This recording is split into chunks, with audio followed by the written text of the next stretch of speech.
दुख देकर सुख लेने वाले का नाश होना चाहिए, और जो सुख दे करके सुख लेता है वही सनातन धर्म है। जय जय श्री सीताराम। हमारा सनातन धर्म की जय हो, और हमारा सनातन धर्म बढ़े और खूब बढ़े, यही मेरी कामना है। जय जय श्री सीताराम। ब्रह्मा के छाती से अधर्म, पीठ से अधर्म और छाती से धर्म की उत्पत्ति हुई। अधर्म की पत्नी है झूठ, और झूठ से अधर्म का विवाह हुआ। जिसके दंभ लड़का हुआ और दुरुक्ति नाम की लड़की हुई, फिर दोनों से विवाह हुआ। दुरुक्ति माने गाली। जैसे मान लो तुमने अधर्म करी, अधर्म हो गया, अब तुमने झूठ बोला। कौन ठटरी का कहता कंडा काट देंगे, हमें कह दिया तो, है ना। सो तुमने गाली दी, दुरुक्ति हुई, दम है, हमें कोई, हम नहीं।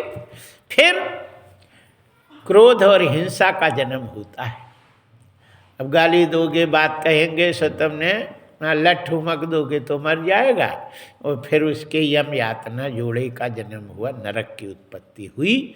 तो यदि तुम झूठ नहीं बोलो और गलत हो गया तुमसे, तो कह दो भैया मुझसे अपराध हो गया, ये हमने किया, समाज तुम्हें दंड दे देगा और सजा भोग लो, अपना प्रायश्चित कर लो, हो गया, सब है। नरक नहीं जाना पड़ेगा, न गाली देना पड़ेगा, न कछु। गुण अवगुण सबके उर रही, नाथ पुराण निगम अस कही। मनुष्य शरीर है, अपराध बन जाते हैं, और बन गए तो स्वीकार कर लो, झूठ नहीं बोलो, हमसे हो गया, हो गया। समाज कहेगा कि भैया ये कर गए तो इसका तुम्हें सजा दो, सजा भोग लोगे तो फिर तुम्हें सजा यमराज नहीं देंगे, और यहाँ नहीं रहेगा तो फिर ऊपर तो नरक तो जाना ही पड़ेगा, वहाँ से नहीं बचोगे। बोलिए बाके बिहारी लाल की जय, श्री हनुमान जी महाराज की जय। आइए, यहाँ कहते हैं कि ब्रह्मा के 10 लड़के हुए, कोई सृष्टि आगे नहीं चला सका। तब ब्रह्मा ने अपने आधे शरीर से एक लड़की और आधे शरीर से एक लड़के की उत्पत्ति करी, सृजन किया। फिर उन दोनों से विवाह कर दिया गया। लड़का का नाम स्वयंभू मनु और लड़की का नाम शतरूपा है। याद रखिए, जितने भी धर्म हैं ये सब सनातन धर्म के नीचे हैं। जब से शरीर बना है तब से अपना धर्म चला आ रहा है, जिसके ब्रह्मा के अब यहीं से सृष्टि भई है ना। फिर उसमें से लोग अपना अपना धर्म अलग अलग करे, लेकिन ये मेरा सनातन धर्म है। सनातन धर्म के आगे किसी का न धर्म था और न होगा न रहेगा। ब्रह्मा जी ने स्वयंभू मनु शतरूपा का विवाह किए। उनके 3 लड़की उत्पन्न हुई, अकुति, देवहूति और प्रसूति। 2 लड़के उत्पन्न हुए, उत्तानपाद और प्रियव्रत। अकुति का विवाह पुत्र का धर्म से करते हैं, रुचि प्रजापति से। पुत्र का धर्म जानते हो क्या होता है?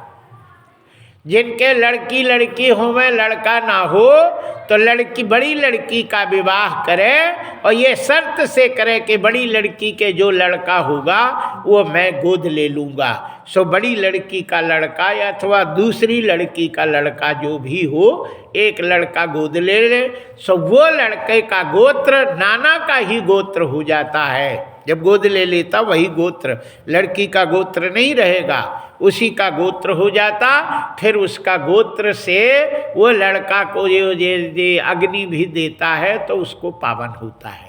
जैसे लड़की का गोत्र तो दूसरा रहता है, जब विवाह हो जाता तो पति का गोत्र लड़की का हो जाता है, और लड़की का गोत्र ही उसका काम करता है, जो मतलब पति का गोत्र ही उसको चलता है। ऐसे जो गोद ले लेता है उसका गोत्र ही हो जाता है, तो फिर वही माना जाता है। ऐसा शास्त्र में है। पुत्र का धर्म से विवाह किया और उसके एक लड़की और एक लड़का जुड़ौआ पैदा हुआ। लड़का का नाम यज्ञ भगवान और लड़की का नाम दक्षिणा रखा गया। सो स्वयं विष्णु भगवान के अवतार थे। स्वयं विष्णु भगवान ही यज्ञ के रूप में और लक्ष्मी जी दक्षिणा के रूप में उत्पन्न हुई। याद रखिए, बिना दक्षिणा के कोई काम नहीं होता। दक्षिणा से ही सब काम बनता है। भोजन खूब करा दो, दामाद जुआ में, और खूब रसगुल्ला बनाओ, दामाद जी को खूब खिलाओ यार, रसगुल्ला कढ़ी और ये और कौड़ी पकौड़ी चकौड़ी सब करो, और जाते समय 1 रुपया नहीं दो। सो जब जाएंगे तो लोग यही पूछते, सास का दई, ससुराल में का भेंट विदाई। रसगुल्ला थोड़ी पूछते, न कढ़ी न मढ़ी हो तो दक्षिणा ही पूछते हैं। भेंट विदाई का भाई, तो वो कहेगा कछु नहीं, वो डाइन है, सास काहे को राक्षसी ने 1 रुपया नहीं दी। जय जय श्री सीताराम हैं। यदि तुम कुछ नहीं खिलाओ, कछु नहीं करो, और जाते समय 500 रुपया दामाद जी को दे दो, ऐसे छाती में धरेगा, अरे मेरी सास तो बिल्कुल रानी है, रानी देवी, ये देखो इतना बढ़ा दी। जय जय श्री सीताराम। इसी बात में माता जी 5 रुपया दे देगी। जय जय श्री सीताराम। बोलिए बाके बिहारी लाल की। हमारे नरसिंह मंदिर में एक साहू समाज की एक बाई थी। वो जब भी मंदिर आती तो जितने बाबा होते उन सबको 1 रुपया जरूर देते। रोज का काम था, ढूंढ के देती थी, और हम लोगों को उसका इंतजार रहा है। तो कहीं जाना हो, अरे बाई आएगी तो 1 देती है बेचारी, ले के जावे, आवे महाराज आशीर्वाद दो, हैं आशीर्वाद। एकादशी को मंदिर आई और भजन कीर्तन करी और घर में गई और बैठी और प्राण ऐसे निकल गए। हे राम, राम मुंह से राम आया, राम, और प्राण निकल गए। ऐसे स्वस्थ, न चढ़ पड़ाई, न तड़ पड़ाई, न आंखें उल्टी, न जीभ उल्टी, न नाक, न कछु। ऐसे हमने जीवन में देखा है कि जो धर्म को करते हैं, है ना, धर्म में रहते हैं, भजन करते हैं, सबसे प्रेम करते हैं, सब में दया करते हैं, उनको भगवान अच्छी मौत देते है ना। और नहीं तो सड़ के अब उसी खाट में जय जय सीताराम। नर को बहुए कहती, वो दद्दा इस सास को कब उठाओगे, घर नरक बना के धर दी। जय जय श्री सीताराम। बताइए, यही नरक है, दूसरा नरक नहीं होता, यही नरक है ना। अपने शरीर से अपनी क्रिया ना हो, ये सबसे बड़ा नरक होता है। जय जय श्री सीताराम। इसलिए सवेरे, अच्छा एक बात हम जरूर बताएंगे, भीष्म पितामह की काल की बातें जो आज हम बता रहे हैं, हम एक बात आपको पूछते हैं, सही बताना है। आषाढ़ में गेहूं बो दो तो फसल होगी?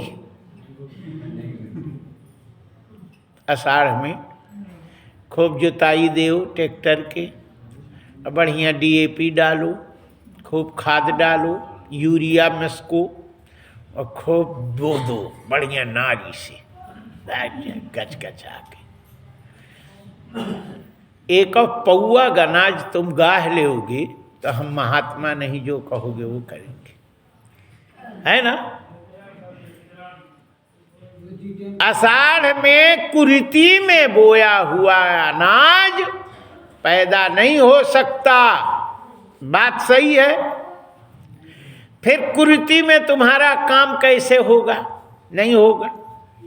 याद रखिए, जो भी व्यक्ति, जो भी माताएं सूर्योदय के पहले स्नान कर लेती हैं तो उनका पूरा पूजा पाठ लगता है, और जो सूर्योदय के बाद नहाती हैं उनका राम राम के अलावा कछु भी काम करे कुछ भी फायदेमंद नहीं होता। केवल राम राम ही मिलता है, बाकी कोई काम नहीं, नहवाना धुलाना कोई काम नहीं होता। ये जो मैं कह रहा हूं बिल्कुल सत्य है। हम एक बात आप लोगों को बता रहे, माइक में बता रहे, कोई भी पढ़ा लिखा हुए और मेरी बात सुन के और मुझसे सवाल कर सकता है।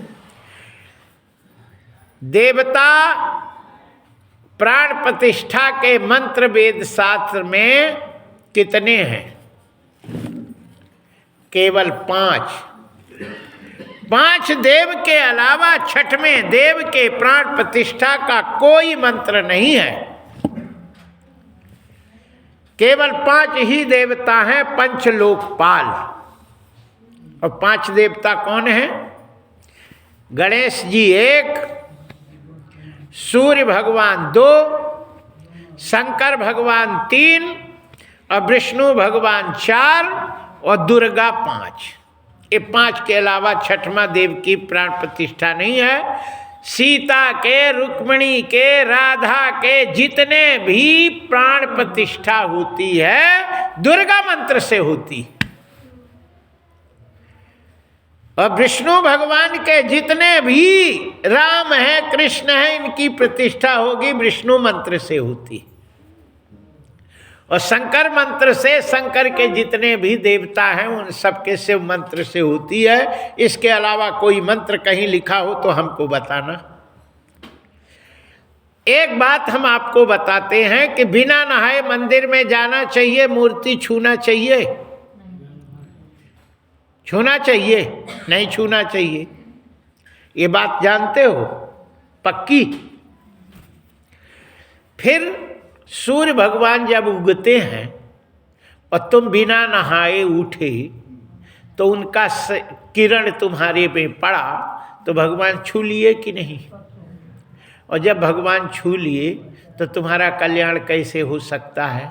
नहीं होगा। होगा? नहीं होगा।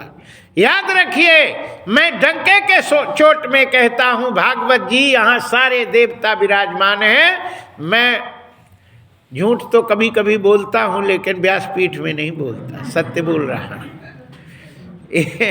एक बार बीरबल ने, अकबर ने कहा कि ये बताओ कि झूठ को बोलता? तो अकबर ने कहा कभी कभी झूठ। बीरबल बोले कभी कभी हम झूठ बोल देते। बोले हट जाओ मेरे दरबार से झूठा। और सब दरबारी बोले मैं सत्य बोलता हूं। ठीक है। एक दिन बीरबल सोनी के यहाँ से गेहूं की बाल सोने की बनवा के ले गए। अकबर ने कहा काहे आए? अरे बोले फायदे की चीज ले आए, देख के दंग रह जाओगे। क्या? बोले ये गेहूं की बुवाई होती है, गेहूं सोने का पैदा होगा। अरे बोले तो ना बोदो बोदो वो। बोले चलो खेत में ले गए। बोले सुनो, वो उसी के हाथ से गेहूं होगा जो कबो झूठ ना बोले। हम तो कबो कबो बोलते हैं, ये मंत्री लोग नहीं बोलते। बोवा बोवा बो। बीरबल अकबर ने कहा बो। बोले हम झूठ बोलते हैं। बोले राजा तुम ही बोलो। राजा बोले मैं भी झूठ बोलता हूँ। बोले कि चलो छोड़ो सब बोलते हैं। आ जाओ बीरबल, तुम्हारी चाल हम समझ गए। यहाँ लिखा है, शास्त्र में लिखा है कि जीवन में झूठ बोलना चाहिए। कहाँ बोलना चाहिए? पहले मेरी बात सुन लो फिर गुचुड़ पुचुड़ करना। ऐसा झूठ बोलना चाहिए जिस सत्य से व्यक्ति के दिल दुख जाए। ऐसे झूठ को, सत्य को नहीं बोलना चाहिए, वहाँ झूठ बोल देना चाहिए। वो झूठ सत्य से बड़ा होता है। जैसे मान लो किसी की लड़की को कोई मेहतर ले गया, उदाहरण दे रहे, यह तुम सत्य बोलो ये तेरी बिटिया भग गई मेहतर के साथ, उसका कितना दिल कसोटेगा, है ना? और यदि वहाँ तुम झूठ बोल दो कोई बात नहीं है, ऐसा तो होता है, तुम तो बढ़िया है, खूब बढ़िया, आनंद है ना। अब ये है सो उसको दिल में तसल्ली होगी, है ना। है गलत, लेकिन यदि उसके सामने तुम सत्य बोलोगे तो वो कहते हैं कि दया सर्वभूतेषु संतुष्टः येन केन वा। कहते हैं कि कभी भी किसी के दिल दुखाने वाली बात नहीं कहना चाहिए, चाहे सत्य क्यों ना हो, है ना। इसलिए मैं व्यासपीठ में कभी कभी कथा में गांव में के प्रति, है ना, रहता तो झूठ है, लेकिन हम बोल देते हैं कि आप लोग बहुत अच्छे हैं, गांव बहुत अच्छा है ना, माताएं बहुत अच्छी हैं, माताएं कभी झूठ नहीं बोलती, हमें मालूम है कि तुम दिन भर झूठ बोलती लेकिन हम कह दें तो बुरा लगेगा कि बाबा जी बताओ हमारे रोटी खा रहे हैं, मेरी बुराई कर रहे। तो इसलिए हम ऐसी जगह में थोड़ी बहुत झूठ बोलते हैं, लेकिन वैसे नहीं बोलते हम कि तुम सोचो कि वैसे झूठ बोलते हैं। बोलिए बाके बिहारी लाल की जय। यहाँ मैं सत्य बोल रहा हूँ कि यदि व्यक्ति को अपना कल्याण चाहना हो तो सूर्योदय के पहले स्नान करने की इच्छा रखना चाहिए। हम पहले जब छोटे थे, नहीं समझते, तो हमारे घर के कहें कि जगना बहुत जरूरी है, सूर्योदय के पहले जगो, प्रातःकाल जग जाओ, नहाओ चाहे नहीं नहाओ। और जब जगने लगे तो बोले नहाना जरूरी है, जगो चाहे नहीं जगो। हमने कहा यार अच्छी चक्कर चला दिए तुमने, और जब नहा लेंगे तो जगेंगे तभी तो नहाएंगे। बोले जगो चाहे नहीं जगो, लेकिन नहाना सूर्योदय के पहले जरूरी है। जय जय श्री सीताराम। तो सूर्योदय के पहले जग जाना चाहिए और घर में झाड़ू लगाना चाहिए बिना नहाए, बाकी सब काम नहा के ही करना चाहिए, ऐसा शास्त्र का प्रमाण है। बिना नहाए झाड़ू इसलिए लगाना चाहिए कि घर के झाड़ू की जो धूल है यदि शरीर में लग जाती है तो लक्ष्मी जी चली जाती हैं। सूपा की हवा की धूल लग जाए तो लक्ष्मी को हरण कर देती है। दीपक की छाया लग जाए तो लक्ष्मी जी हरण कर लेती है। ऐसे बहुत सी बातें हैं। अभी हम समुद्र मंथन की कल कथा बताएंगे। उसमें जब लड़की लड़का का विवाह होता है तो एग्रीमेंट तैयार होता है। लड़की शर्त रखती है लड़का से कि 7 वचन हमारी तुम मानोगे, मैं जीवन पर्यंत तुम्हारा साथ दूंगी, कभी हम तुम्हें नहीं छोड़ूंगी। और लड़का लड़की से कहता है 5 वचन तुम मेरी मानोगी तो मैं जीवन भर तुम्हें नहीं छोड़ूंगा। ये 7-5 वचन एग्रीमेंट तैयार होता है। और ये 7-5 वचन जब ना लड़का मानता ना लड़की, तभी तलाक होता है, और नहीं तो तलाक की बात ही नहीं होती। कि कोई को 7 वचन नहीं मालूम है कि हमने कौन से दिए थे, और न पति को मालूम है 5 वचन कौन कौन से हैं। ये 7-5 वचन याद रखना चाहिए जिंदगी भर। हमने वचन दिए हैं उसको हमें मानना चाहिए। हमने एक बात बताए थे जजमानन को कि लड़की पहला वचन कहती है कि तुम पूजा करोगे, पाठ करोगे, यज्ञ करोगे और तीर्थ यात्रा करोगे तो मुझे ले जाओगे, मेरे अलावा तुम नहीं जाओगे, ये मुझे वचन दो तो मैं तुम्हारे बावांग में आएगी। और लड़का कहता है हम अग्नि और गणेश जी और सारे देवताओं के सामने तुम्हें वचन देते हैं कि जब ही हम पूजा पाठ में बैठेंगे और तीर्थ यात्रा में मैं तुम्हें साथ में ले जाऊंगा, है ना। तुम ना जाओ तो तुम्हारी बात अलग है, लेकिन मैं तुम्हें छोड़ के जाऊंगा नहीं, ये पहला वचन है।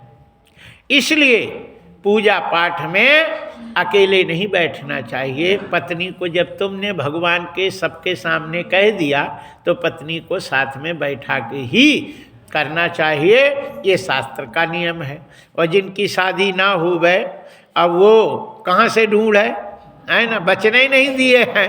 वो अकेले भी बैठ सकता है।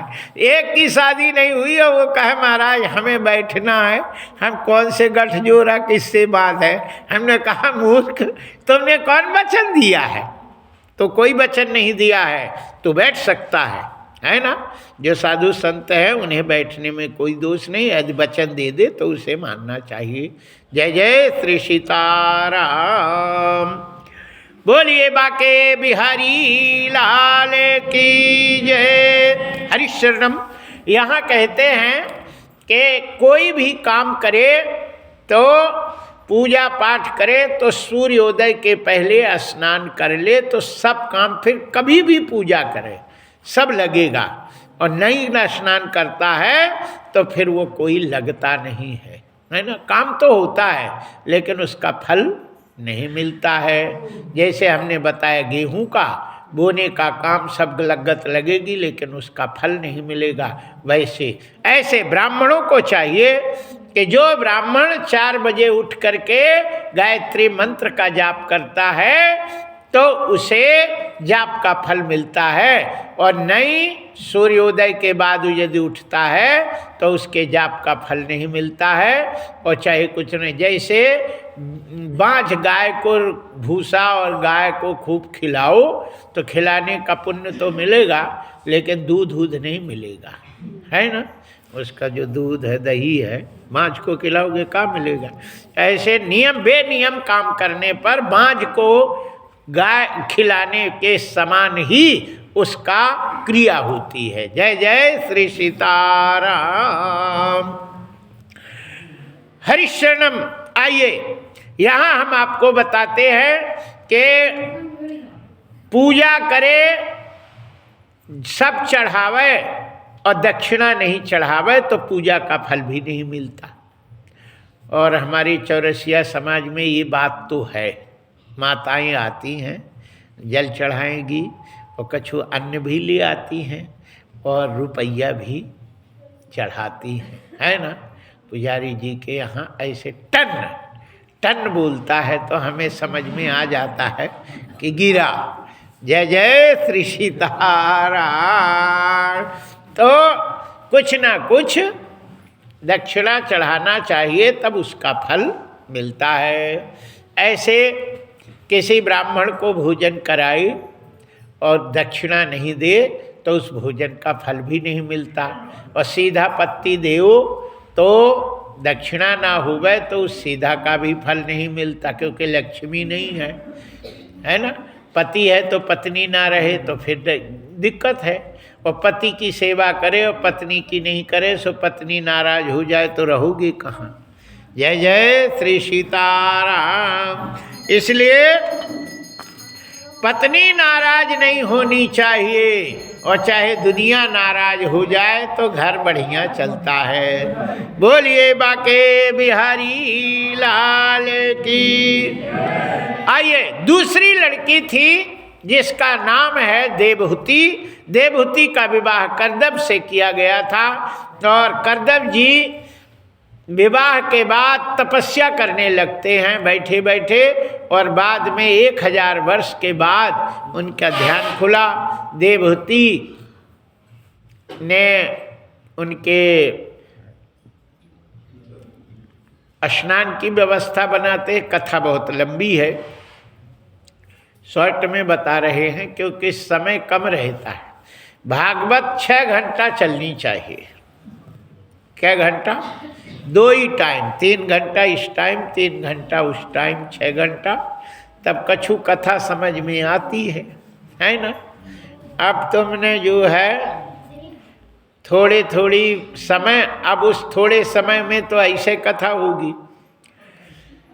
बोलिए बाके बिहारी लाल की। उन्होंने मन व्यापक विमान में बैठा करके पत्नी के साथ विहार करते रहे, लेकिन विषयों में कभी विरक्ति नहीं होती है।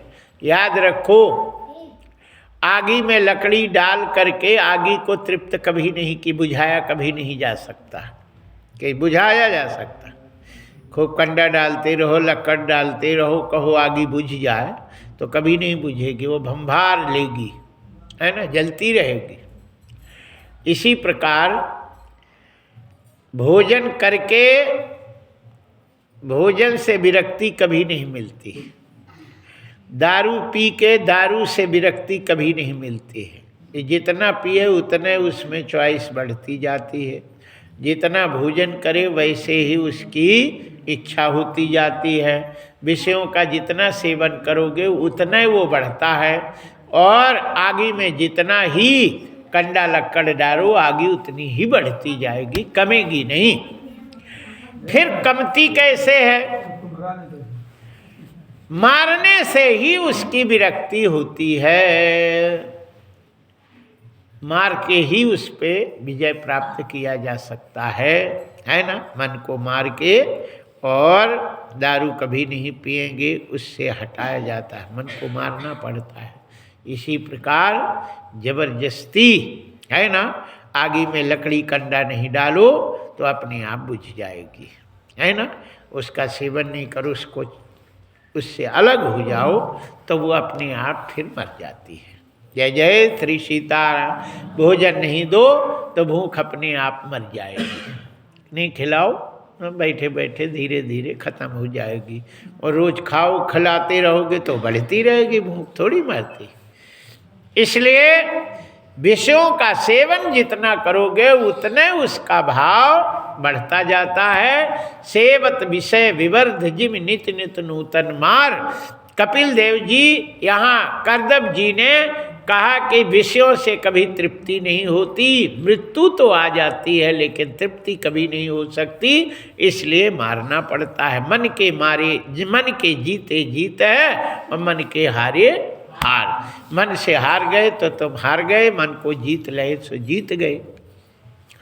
एक महात्मा जी थे, हरिद्वार कुंभ में जा रहे थे, ललितपुर रेलवे स्टेशन में उतरे। उन्हें नरसिंह मंदिर में भोजन प्रसादी नहाने की सब व्यवस्था रहती, और वहाँ जा रहे थे।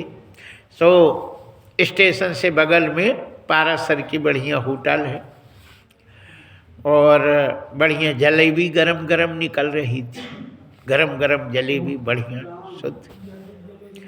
महात्मा जी जा रहे थे तो महात्मा के मन ने कहा कि आह क्या जलेबी है, तौला तो लियो। महात्मा ने कहा यार मन, पैसा तो है नहीं। अरे बाबा को ऐसे दे देते हैं, ट्राई करो। महात्मा बोले आधा किलो की लगभग जलेबी देना, तो उस तौल दिया। बोले 35 रुपया निकालू। बोले पैसा तो है ही नहीं। बोले तेरे बाप की है ये दुकान है, बोहनी खराब कर दिया, निकाल पैसा। बोले है ही नहीं। बोले झोली झंगड़ धर दी, हमारा बोहनी खराब करे हैं, जब तक 35 नहीं मिलेगा हम देंगे नहीं। सब धर लिया। महात्मा जी उसमें ललित पैलेस में ऊपर छत चल रहा था, पुराने जमाने के और पहले की बात है। अब वो उसमें पहले मशीन का नहीं था, हाथे से बना बना के और कंधे पे धर के देना पड़ता था। तो पहले प्लास्टिक के तसला नहीं थे, लोहे के तसला थी। और बाबा जी कपड़ा तो पहनते नहीं थे, और उनने तसला धर धर के देने लगे। बोले कि भैया जलेबी के पैसा चुकाने हैं, मेहनत करो। सब धर कर देने लगे। एक तसला फूटा था तो गिट्टी निकले थी, और लोग ऐसे धच्च से धरे सो कंधा में वो फूट गया, खून बहने लगा। ठेकेदार ने देखा, बोले बाबा जी को तो खुनिया कर दे। काहे को कर रहे बाबा जी? बोले अरे जलेबी वाला तो मान नहीं रहा, और ऐसा ऐसा। तब उनने कहा कि लो 50 रुपया ले जाओ, 35 दे देना, बाकी तुम रख देना, बंद कर दो तुम। बाबा जी जलेबी लेके चले। अब मन ने कहा कि अब तो डाल तो दो मुंह में, कुरूर कुरूर बढ़िया। महात्मा ने कहा बिना हवन किए मैं नहीं पाता। अरे बोले कोई नहीं देखता, कुरूर कुरूर मार दो। बोले नहीं। स्टेशन गए, नहाए। बोले अब तो डाल दो। नहीं, भोग लगाएंगे, हवन करेंगे। हवन ववन करके बैठे, जब तक गाय वहाँ खड़ी हुई और उन्होंने कहा आप तो खिला दो। सो एक आधा किलो गोबर धरी और दाहिने हाथ में गोबर और बाएं हाथ में जलेबी। बोले पाना है? मन ने कहा डाल तो दो। तो आधा किलो जलेबी तो गाय को खिला दिए, आधा किलो गोबर ठूसे। बोले ले खा आप तय। बहुत परेशान करे तूने महात्मा होके, तूने जो है हमें जो है गिट्टी में लगा दिया। अब आज के बाद हम तुम्हें बताएंगे। आधा किलो गोबर खिला दिया और जलेबी डाल दिया। दूसरे दिन बाबा जी चले। बोले क्यों जलेबी पाने हैं मनराम? बोले नहीं पाने तो सीधे चलो भैया, गोबर नहीं पाना। याद रखिए मन एक ऐसा चमार है जिसका कोई ठिकाना नहीं। अपने घर में रसगुल्ला को तो अच्छा नहीं लगता और दूसरे का रसगुल्ला देख के लार टपकाना शुरू करता है।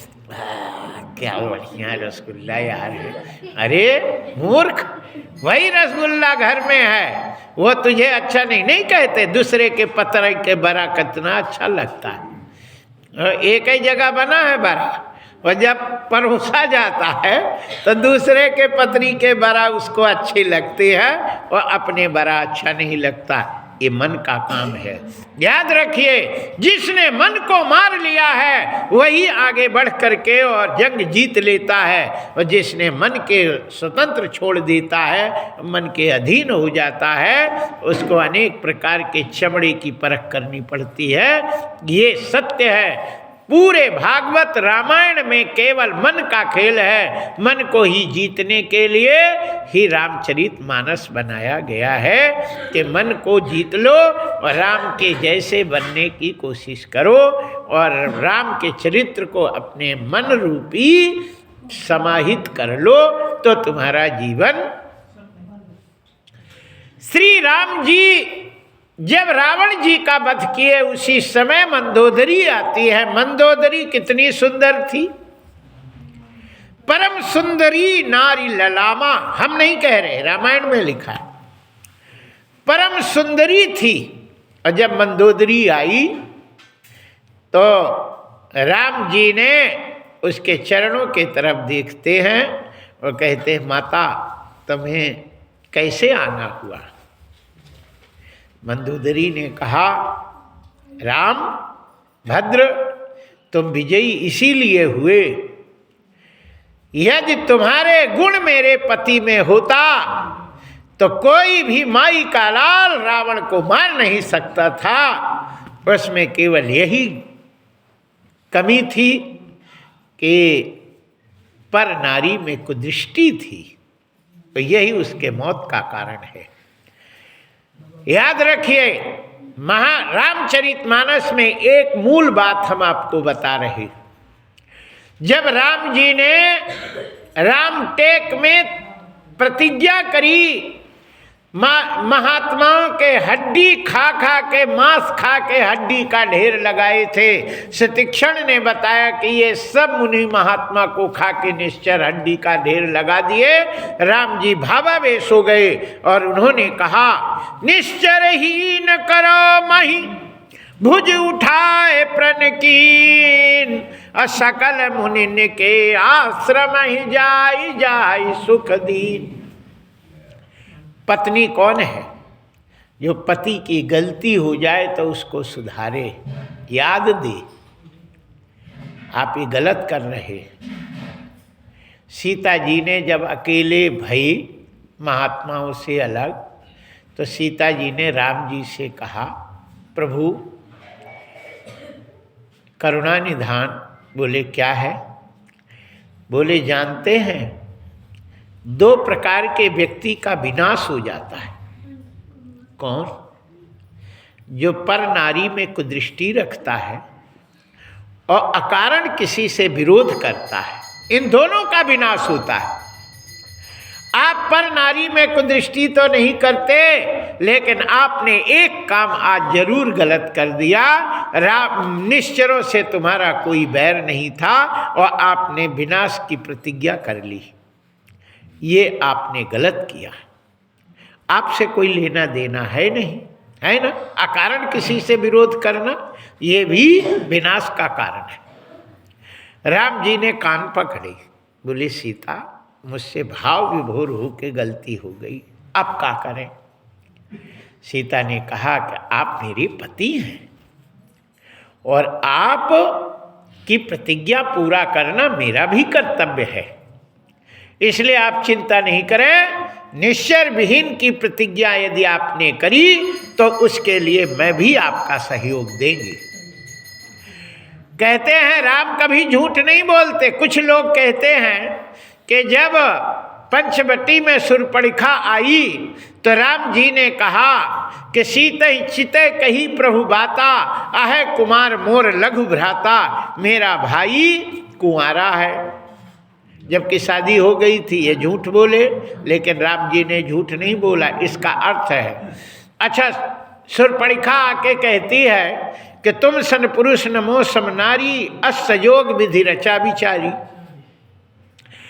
शूर्पणखा के पति का नाम था विद्युज्जिह्वा, जो धार्मिक था, जिसको रावण ने मार दिया था। और शूर्पणखा ने प्रतिज्ञा की थी कि मुझे विधवा बनाने वाले मैं भी निश्चरों से पृथ्वी को विहीन कर दूंगी, ये मैं प्रतिज्ञा करती हूँ। आज राम जी ने जब प्रतिज्ञा करी तो शूर्पणखा आई, तुम सन पुरुष नमो सब नारी, तुम जैसे कोई पुरुष नहीं है जो निश्चर विहीन की प्रतिज्ञा करी हो, और मुझ जैसे कोई स्त्री नहीं है जो निश्चर विहीन की प्रतिज्ञा करी हो। हम दोनों मिलकर निश्चरों का विहीन करें।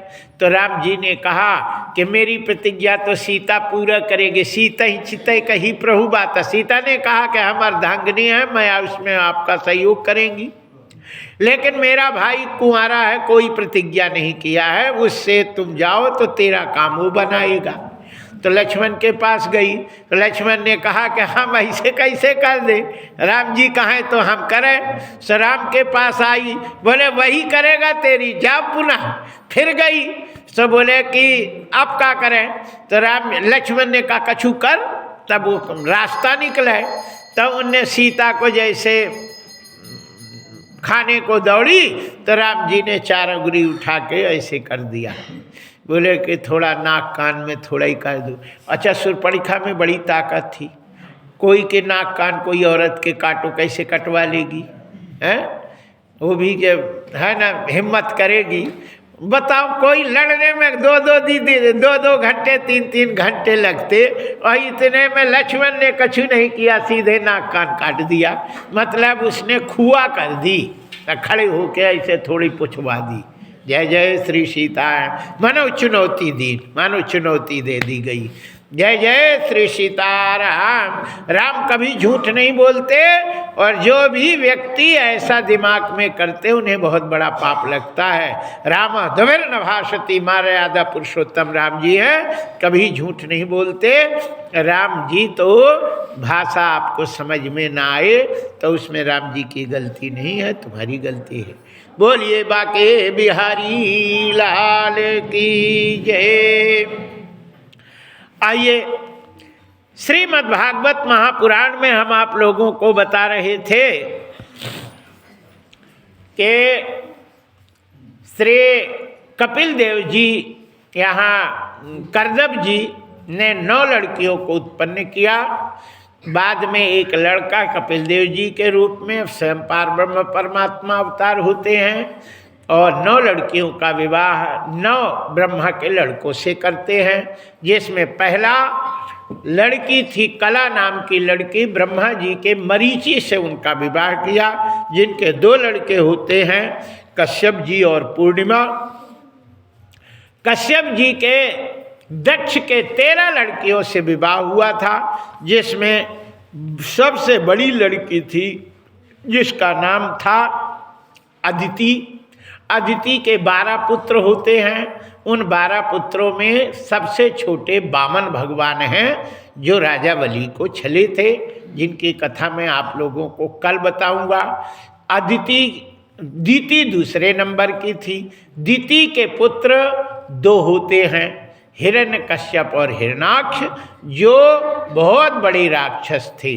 कहते हैं हिरण्यकश्यप और हिरणाक्ष इतने बड़े राक्षस, कश्यप जी ऋषि के लड़का और दक्ष की लड़की दिति से कैसे पैदा हो गए, राक्षस लड़का कैसे होता है। याद रखिए, भागवत में लिखा है समय, अभी हमने गेहूं का बताया था, ऐसे फसल समय में बोई जाएगी तो वो फायदेमंद होती, और कुछ समय में बोई जाए तो वो अच्छी नहीं होती। इसी प्रकार पति पत्नी को समय जब अच्छा रहे और उस समय में जो लड़का होता है वो अच्छा होता है, और कुछ समय में हो तो वो लड़का राक्षस होता है।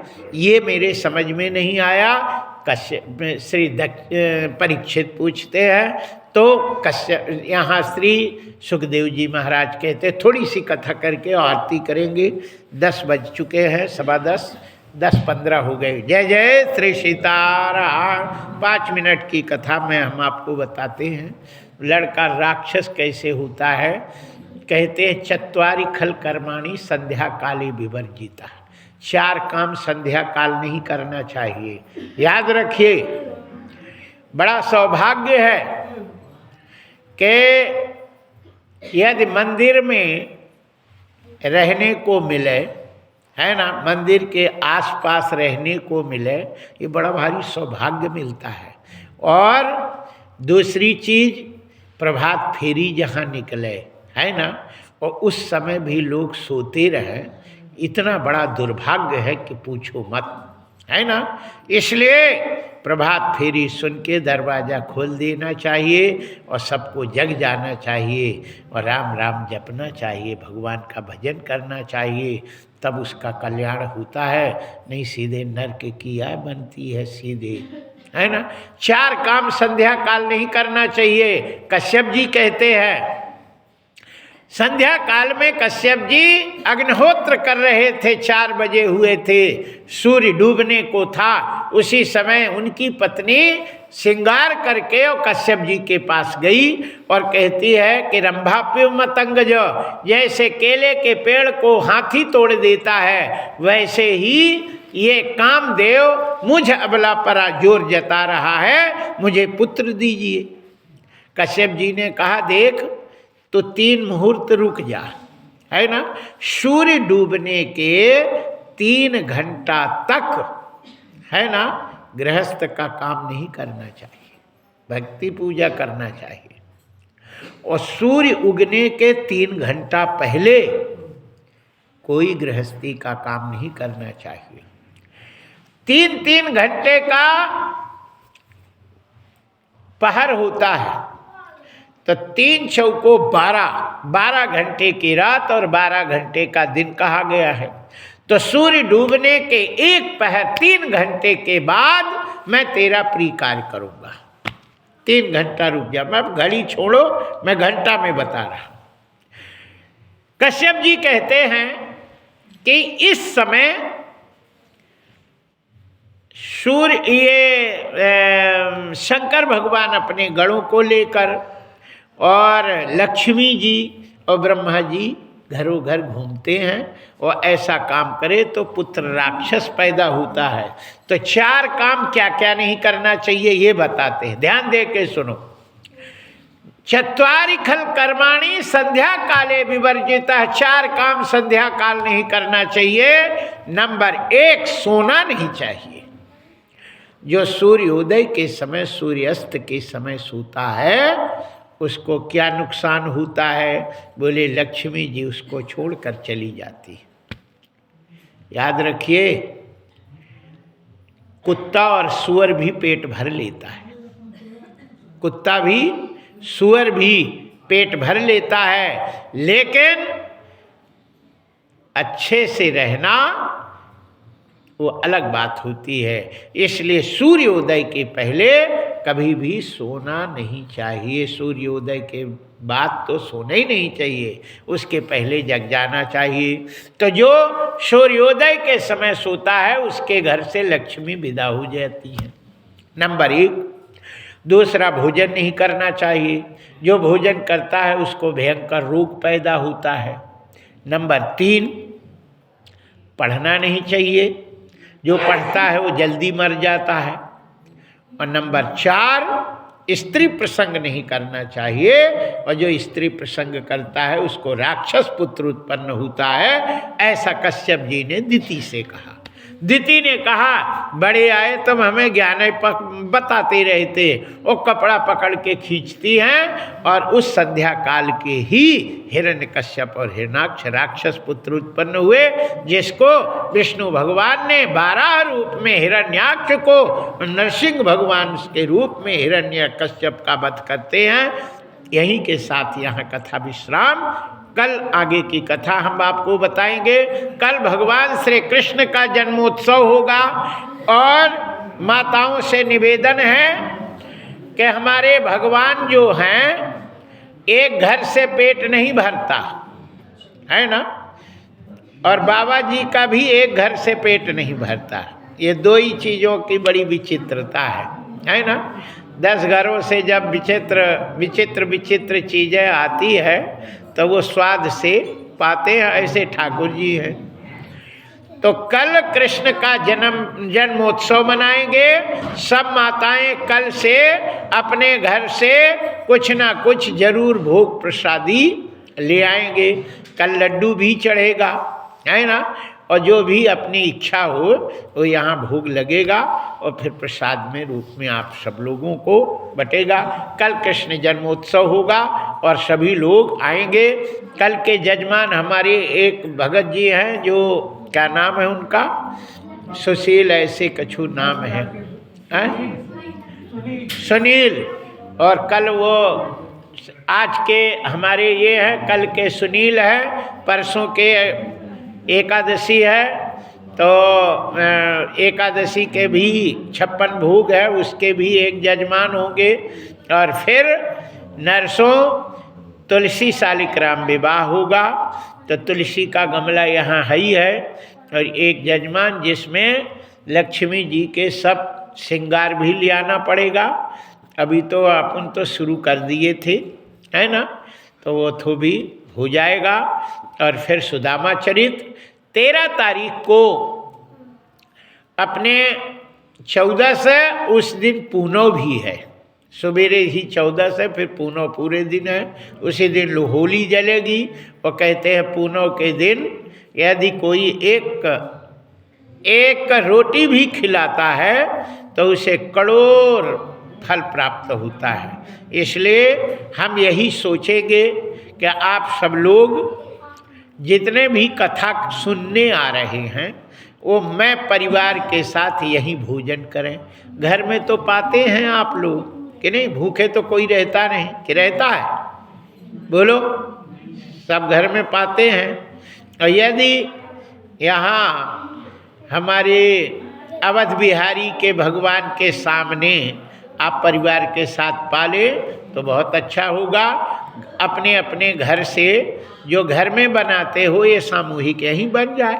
एक दिन लुचई पालो, सब्जी पूड़ी बढ़िया खीर, जय जय सीताराम। एक एक घर से थोड़ा थोड़ा तो लगेगा, सो जितना लगे वो सब व्यवस्था करके तुम ही बेलो, तुम ही बनाओ, तुम ही पाओ। जय जय सीताराम।